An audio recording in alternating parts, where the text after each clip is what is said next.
Welcome everybody to our new series, Books Around the Library. I am Troy Dillard and I am here with Miss Z, and we have read something from our urban fiction collection, okay? Today we have Carl Weber's Influence, and we're going to talk to you a little bit about it and try to see what you guys think as well, okay? So, Miss Z, this was pretty interesting for me. How was it for you? Well, it started off a little dry, but once I got into the book, it was a good read. It really was, and it was kind of sort of like you were watching a movie. Exactly.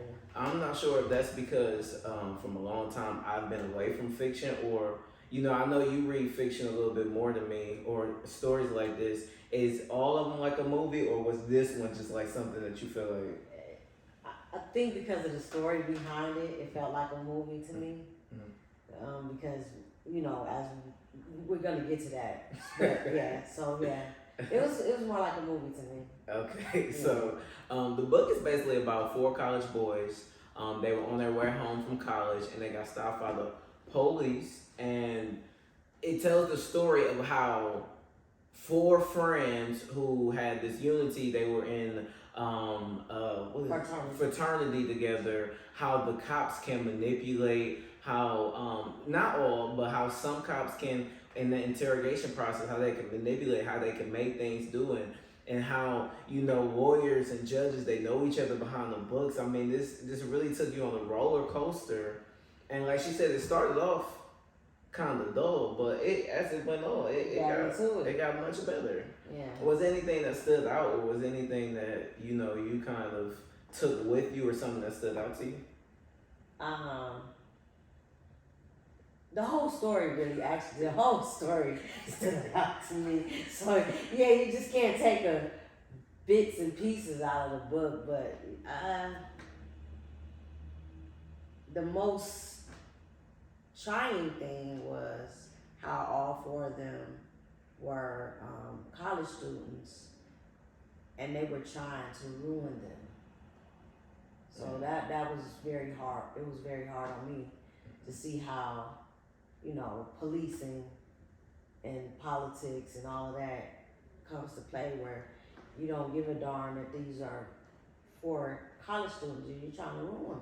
Right, just for a win. So even then, this book kind of make you think like, okay, well, it's really about what are we going to use to paint our side as winning? Like, what is the prosecution using? What is the defense using? And at the end of the day, you may or may not be guilty, but it's not really about justice. It's really about winning. Exactly. And it just, that could be a flaw in our system, because how many people went to jail because the defense or because the prosecution they made it seem like you did it. Not that you actually did it, but they made it seem that way. Like they painted the picture that you did it, and they were sticking to it just to get the win, and that's not cool. And there was some ulterior motives. It was past beefs, vengeance. All of this was in this book. So I definitely think that people should read this just to get another perspective on how, if you're in a situation,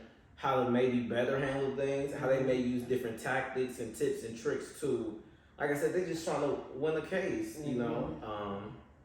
But overall, though, if you had to give it a rating, what would you say out of 5? I'll give it a 4.5. 4.5. I agree.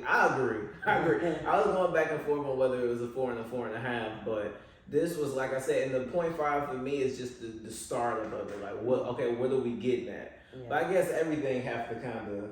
Yeah, see, we can't tell you too much about the book because we want y'all to come in and get the book and read it yourself. And when you do read it, come back and talk to us about how you felt about the book. Yeah, we're very curious. We're going to do a lot more episodes where we and other staff members around the library, where we read them, where we give you guys great suggestions, so you can come in and come pick up a physical book. It's not, right. We do have a nice online catalog, but we still have physical books as well. They're better on the eyes.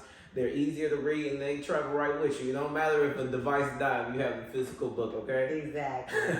Ain't nothing like a book in your hand. Flipping pages. I think me and her both are avid physical book readers. Yes. But to each his own, okay? So come in the East Cleveland Public Library. Come check this out. I do want to give you a little caution. This is an older book. So if you are 18 or older, then I would recommend it. This is not a children or a teens book, okay? It has a few different explicit elements in there, and I just want to give that pre-warning, but overall it's a great book. Right. And come into the library and come check it out, okay? All right.